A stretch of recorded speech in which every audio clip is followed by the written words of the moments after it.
আসসালামু আলাইকুম। নুটস kitchen BD channel থেকে সবাইকে স্বাগত জানাচ্ছি কাঁচা আমের খোসা সহ টক ঝাল আচারের রেসিপি দেখে নেওয়ার জন্য। এই আচারটা তৈরি করে নেওয়ার জন্য আমি একটা আচারের মশলাও তৈরি করব, যেটা দেওয়ার ফলে এই আচারটা খেতে একদম বাজারের আচারের মতো লাগবে। এই আচারটা খিচুড়ি, ডাল বা ভাতের সাথে খেতে দারুণ লাগে। আর এই আচারের তেল মাখানো মশলাটা দিয়ে আচারি মাংস বা আচারি খিচুড়ি রান্না করলে সেটার টেস্টও কিন্তু খুব ভালো আসে। আর সেই সাথে এই আচারটা আপনি সংরক্ষণ করতে পারবেন পুরো বছর জুড়ে। চলুন তাহলে এই টক ঝাল আচারের রেসিপিটা দেখে নেওয়া যাক। প্রথমেই আমি আচারের জন্য মশলাটা তৈরি করে নিব। সেজন্য নিয়ে নিচ্ছি 1 টেবিল চামচ পরিমাণ গোটা ধনিয়া, 1 টেবিল চামচ পরিমাণ মৌরি, 1 চা চামচ পরিমাণ গোটা জিরা, 1 চা চামচ পরিমাণ মেথি, 1 চা চামচ পরিমাণ হলুদ সরিষা দানা, আর দিয়ে দিচ্ছি 1 চা চামচ পরিমাণ লাল সরিষা দানা। নিয়ে নিচ্ছি 5-6টা শুকনো মরিচ। তারপরে এই সবগুলো মশলাকে আমি টেলে নিচ্ছি। একটা প্যানে আমি সবগুলো মশলা নিয়ে নিচ্ছি আর তারপর অনবরত নেড়ে মশলাগুলোকে টেলে নিচ্ছি। চুলাটাকে মিডিয়াম আঁচে রেখে মশলাগুলোকে ভেজে ফেলতে হবে যতক্ষণ পর্যন্ত না মশলাগুলো থেকে ভাজার একটা সুন্দর ঘ্রাণ চলে আসে। 2 থেকে 3 মিনিট মশলাগুলোকে অনবরত নাড়তে নাড়তে যখন মশলাগুলোর কালার কিছুটা চেঞ্জ হয়ে আসবে আর মশলাগুলো থেকে সুন্দর একটা ঘ্রাণ চলে আসবে, তখন মশলাটাকে নামিয়ে নিচ্ছি। আর মশলাগুলোকে ব্লেন্ড করে নেওয়ার জন্য কিছুটা ঠান্ডা করে নিচ্ছি। মশলাগুলো ঠান্ডা হয়ে যাওয়ার পর এরকম আধা ভাঙা করে আমি মশলাগুলোকে ব্লেন্ড করে নিয়েছি। পরবর্তীতে ব্যবহারের জন্য আমি মশলাগুলোকে এক সাইডে রেখে দিচ্ছি। এ পর্যায়ে আচারটা তৈরি করে নেওয়ার জন্য আমি এখানে 1 কেজি পরিমাণ কাঁচা আম নিয়ে নিয়েছি। যেহেতু আজকের আচারটা আমি খোসা সহ তৈরি করব, তাই আমগুলোকে আমি খুব ভালো করে ধুয়ে নিয়েছি। আর আচারটা তৈরি করে নেওয়ার জন্য আমি এখানে নরম আটিওয়ালা আমগুলো নিয়েছি। এ পর্যায়ে আমি আমগুলোকে কেটে নিচ্ছি। আমটাকে মাঝখান থেকে কেটে নিয়ে তারপর এরকম ছোট ছোট কিউব করে কেটে নিচ্ছি। আপনারা আপনাদের পছন্দ মতো সাইজে আমটাকে কেটে নিতে পারেন।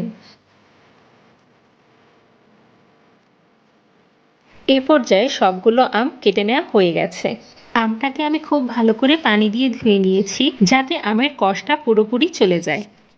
এই পর্যায়ে আমগুলোকে ভাপে দেওয়ার জন্য আমি একটা পাত্রে বেশ খানিকটা পানি নিয়ে নিয়েছি আর একটা ঢাকনা দিয়ে অপেক্ষা করছি পানিতে একটা বলক চলে আসা পর্যন্ত।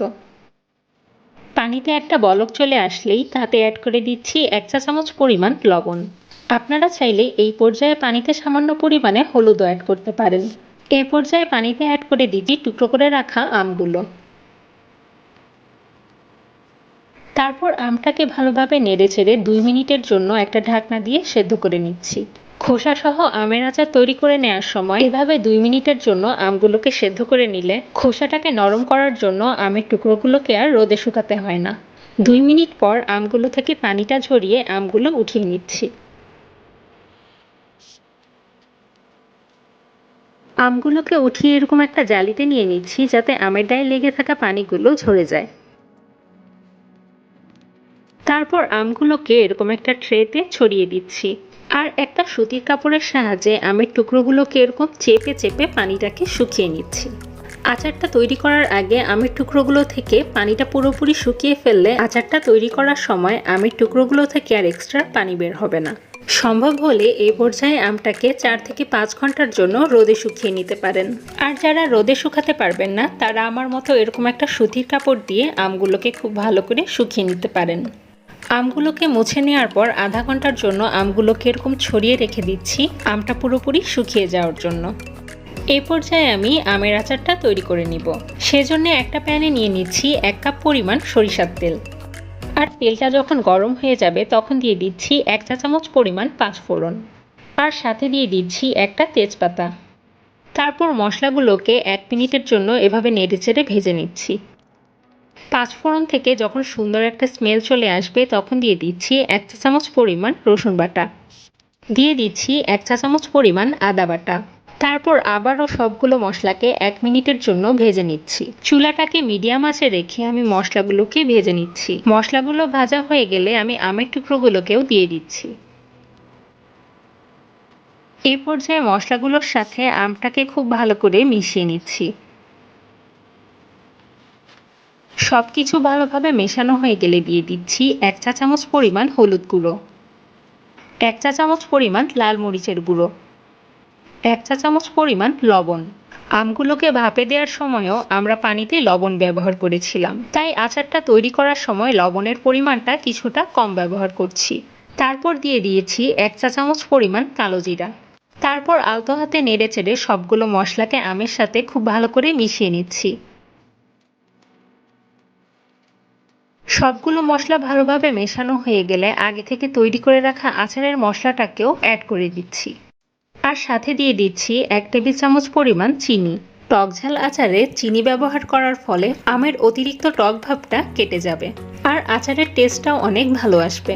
এই পর্যায়ে সবগুলো মশলাকে আমি আচারের সাথে খুব ভালো করে মিশিয়ে নিচ্ছি। সবকিছু ভালোভাবে মেশানো হয়ে গেলে আমটাকে আর খুব বেশি নাড়াচাড়া করা যাবে না। এভাবে প্যানের হ্যান্ডেলটাকে ধরে আমের আচারগুলোকে নেড়েচেড়ে দিতে হবে, এতে করে আমের টুকরোগুলো আর ভেঙে যাবে না। যেহেতু আমের টুকরোগুলোকে আমরা কিছুটা সেদ্ধ করে নিয়েছিলাম, তাই আচারটা তৈরির সময় আমটা সেদ্ধ হতে খুব বেশি সময় লাগবে না। এ পর্যায়ে আচারে অ্যাড করে দিচ্ছি 1 চা চামচ পরিমাণ বিট লবণ আর দিয়ে দিচ্ছি 1/4 কাপ পরিমাণ সিরকা। এই সিরকাটা দেওয়ার ফলে আমটা খুব তাড়াতাড়ি সেদ্ধ হয়ে যাবে আর আচারটা সারা বছর ভালো থাকবে। এই পর্যায়ে আচারটাকে নেড়েচেড়ে আরও 5 মিনিটের জন্য রান্না করে নিচ্ছি। 5 মিনিট পর আমের টুকরোগুলো সিরকাটা পুরোপুরি টেনে নিয়েছে আর আমের টুকরোগুলো পুরোপুরি সেদ্ধ হয়ে গেছে।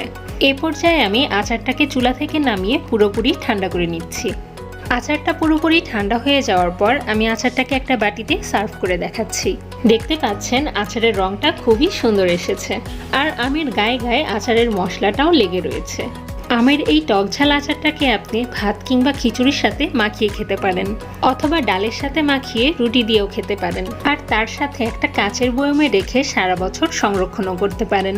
আচারটা পুরোপুরি ঠান্ডা হয়ে যাওয়ার পর একটা পরিষ্কার কাচের বয়ামে আচারটাকে রেখে দিতে পারেন আর সম্ভব হলে আচারটাকে 2-1 দিন রোদেও দিতে পারেন।